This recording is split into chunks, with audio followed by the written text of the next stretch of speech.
మాటల్లో విజయవాడ, మాటల్లో రాజధాని, మాటల్లో అభివృద్ధి, కానీ చేతల్లో మాత్రం వార్డుల పెంపు. విజయవాడ నగర అభివృద్ధి మీద సవతి తల్లి ప్రేమ చూపిస్తున్నటువంటి కూటమి పార్టీ ఈ రోజున విజయవాడ నగర ప్రజలకి సమాధానం చెప్పాలి. విజయవాడ నగరం అభివృద్ధి చెందాలంటే వార్డులు పెంచితే విజయవాడ నగరం అభివృద్ధి చెందుతుందా?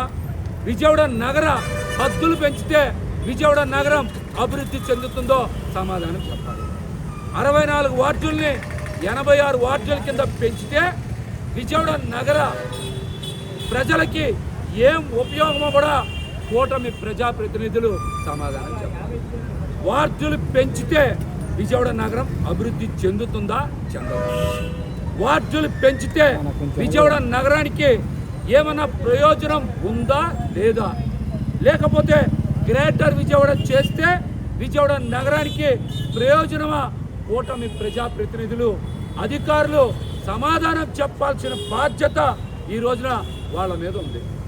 వార్డులు పెంచితే ఎవరికి లాభం? వార్డులు పెంచితే రాజకీయ నిరుద్యోగులకి, రాజకీయాల్లో ఉండేటువంటి కొంతమంది నాయకులకి ప్రయోజనం ఉంటుంది, కానీ విజయవాడ నగర ప్రజలకి ఏం ప్రయోజనమో కూడా ఈ రోజున Telugu Desam party, BJP party, Janasena party సమాధానం చెప్పాల్సినటువంటి బాధ్యత ఉంది.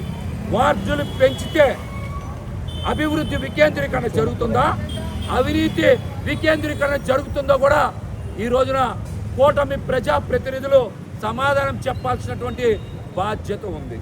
వార్డులు పెంచితే అభివృద్ధి జరుగుతుందా జరగదా?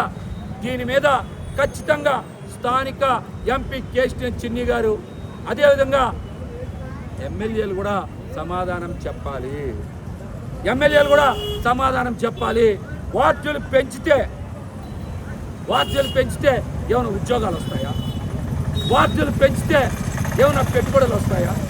వార్డులు పెంచితే ఏమైనా ఐటీ పరిశ్రమ వస్తుందా? వార్డులు పెంచితే ఏమన్నా ఉపాధి కల్పన జరుగుతుందా? వార్డులు పెంచితే ఏమైనా సేవా రంగం వస్తుందా? వార్డులు పెంచితే రవాణా రంగం కానీ, వాణిజ్య రంగం కానీ, ఆర్థికంగా కానీ విజయవాడ నగర ప్రజలకు ఏమైనా ఉపయోగం ఉంటుందా? వార్డులు పెంచితే పర్యాటక రంగం ఏమైనా అభివృద్ధి చెందుతుందా? వార్డులు పెంచడం వలన విజయవాడ నగర ప్రజలకి ఉపయోగం ఏంటో కూడా ఒక్క ప్రయోజనమైనా సరే ఈ రోజున తెలుగుదేశం పార్టీ కూటమి విజయవాడ నగర ప్రజలకి సమాధానం చెప్పాలి. విజయవాడ నగర ప్రజలకి సమాధానం చెప్పాలి. అమరావతి ఒక్కటే అభివృద్ధి చెందితే సరిపోదు. అమరావతితో పాటు ఖచ్చితంగా విజయవాడ నగరం కూడా అభివృద్ధి చెంది తీరాలి. వైఎస్ జగన్మోహన్ రెడ్డి గారు మావీగన్ ప్రతిపాదించారు. మావీగన్లో విజయవాడ నగరం రాజధాని అని చెప్పారు. చంద్రబాబు నాయుడు గారు కూడా అమరావతి, విజయవాడ, గుంటూరే రాజధాని అని చెప్పారు.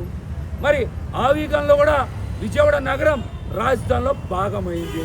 కానీ అభివృద్ధి వచ్చేటప్పటికి చంద్రబాబు నాయుడు గారు విజయవాడ నగరాన్ని ఎందుకు పట్టించుకోవట్లా?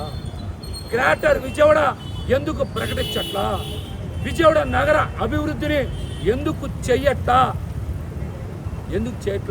దీని మీద ఖచ్చితంగా చంద్రబాబు నాయుడు గారు కూడా విజయవాడ నగర ప్రజలకి సమాధానం చెప్పాలి. మేమేమో కలెక్టర్ గారిని, కమిషనర్ గారిని కలిసాం. వాళ్ళేమో గ్రేటర్ విజయవాడకి మేము అన్ని ప్రతిపాదనలు సిద్ధం చేశాం. అధికారులుగా మేము అన్ని ప్రయత్నాలు చేశాం. మా దగ్గర రిపోర్ట్ రెడీగా ఉంది. తీర్మానాలన్నీ కూడా రెడీగా ఉన్నాయి. మరి రాష్ట్ర ప్రభుత్వానికి పంపించేశామని చెప్తా ఉన్నారు. మరి నిర్ణయం రాష్ట్ర ప్రభుత్వం దగ్గర ఎందుకు ఆగిపోయింది? గ్రేటర్ విజయవాడ ప్రతిపాదనని ఎందుకు నిలుపుదీయాలి అని రాష్ట్ర ప్రభుత్వం అనుకుంటా ఉందో కూడా ఈ రోజున విజయవాడ నగర ప్రజలకి, చుట్టుపక్కల గ్రామాలకు కూడా సమాధానం చెప్పాలి. గ్రేటర్ పరిధిలో ఉండేటువంటి ఎంపీ గారు సానుకూలం అంటున్నారు, చిన్ని గారు ఎమ్మెల్యేలు సానుకూలం అంటా ఉన్నారు.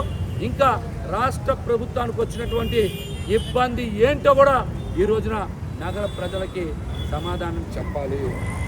సమాధానం చెప్పాలి. గ్రేటర్ విజయవాడ వలన మేము చెప్తా ఉన్నాం గ్రేటర్ విజయవాడ అయితే ప్రజలకి ఉద్యోగాలు వస్తాయి, ప్రజలకి పెట్టుబడులు వస్తాయి, ప్రజలకి పరిశ్రమలు వస్తాయి, ప్రజలకి మెరుగైన రవాణా వస్తుంది, ప్రజలకి మెరుగైన విద్య వైద్యం వస్తుంది, ప్రజలకి ఖచ్చితంగా ఐటీ సెక్టర్ అభివృద్ధి చెందుతుంది, యువతకు ఉద్యోగాలు వస్తాయి, భవిష్యత్ తరాలకి అవకాశాలు వస్తాయి, పర్యాటక రంగం ఖచ్చితంగా అభివృద్ధి చెందుతుంది, ఆధ్యాత్మిక కేంద్రంగా కూడా మరింత అభివృద్ధి చెందేటువంటి అవకాశం చాలా స్పష్టంగా ఉంది. ఇలా మేము గ్రేటర్ విజయవాడ మీద అనేక ప్రయోజనాలు బహిరంగంగా చెప్పగలం. కానీ వార్డులు పెంచితే వచ్చే ఉపయోగం ఏంటో ఒక్కటైనా సరే చిన్ని గారు కానీ ఎమ్మెల్యే గారులు కానీ లేకపోతే కూటమి ప్రభుత్వం కానీ సమాధానం చెప్పగలదని ఈ రోజున మేము బహిరంగంగా మాట్లాడుతున్నాం. వార్డులు పెంచితే వచ్చే ఆర్థిక ప్రయోజనం ఏంటో కూడా ఖచ్చితంగా విజయవాడ నగర ప్రజలకి మీరు సమాధానం చెప్పాలి. విజయవాడ నగర ప్రజలకి సమాధానం చెప్పాలి. విజయవాడ నగర అభివృద్ధి మీద సవతి తల్లి ప్రేమ చూపించద్దని కూడా మేము ఈ రోజున రాష్ట్ర ప్రభుత్వానికైతే విజ్ఞప్తి చేస్తూ ఉన్నాం. అమరావతి అభివృద్ధి చెందాలి. అందుకోసం విజయవాడ నగరం అభివృద్ధి చెందకూడదు, విజయవాడ పాత బస్తీగానే ఉండిపోవాలి, విజయవాడ నగరం ఏదో ఒక మేజర్ పంచాయతీగా ఉండిపోవాలనేటువంటి ప్రయత్నాలు మంచిది కావు. విజయవాడ నగరం రాజధాని నడిబొడ్డులో ఉంది.